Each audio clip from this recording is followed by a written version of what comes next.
Praise the lord అండి. ఈ September నెలలో మొదటి రోజున ప్రభు అద్భుతమైన రీతిలో తన అద్భుతమైన మాటల ద్వారా మనల్ని అందరినీ బలపరిచినై ఉన్నారండి.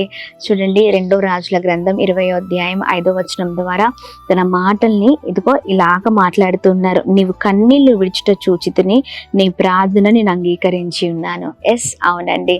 హిజ్కియా జీవితంలో మరి చాలా భయంకరమైన పరిస్థితిలో ఉన్నప్పుడు, ఇంకా మరణమైపోతున్నాడు అనే వార్త మరి ఆ సమాచారం యెషయా ప్రవక్త ద్వారా తెలుసుకున్నప్పుడు మరి చూడండి ఎంతగా ఏడ్చాడో. అది మనుషుల ముందు కాదు, కానీ దేవుని ముందు 2 చేతులు పైకి చాపి మరి ప్రార్థించినట్లుగా మరి మనం చూస్తూ ఉన్నాం కదా. ఎస్, అక్కడ తన కన్నీళ్లు విడవడం ప్రభు చూశారు. తన ప్రార్థన నేను అంగీకరిస్తున్నానని చెప్పు అని తిరిగి యెషయా ప్రవక్తకు చెప్పినప్పుడు నిజంగా తన జీవితంలో అద్భుతం జరిగినట్లుగా నీ జీవితంలో కూడా ప్రభు గొప్ప కార్యం చేయబోతున్నారు. నీవు కన్నీళ్లు విడడం ప్రభు చూస్తున్నారు. నీ ప్రార్థన ప్రభు అంగీకరిస్తూ ఉన్నారు. భయపడకండి, దిగులు పడకండి.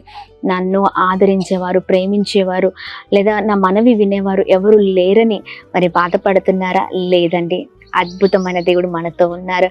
ఆయన ఖచ్చితంగా నీ హృదయం నా వేదని మరి చూస్తున్న దేవుడే ఉన్నారు.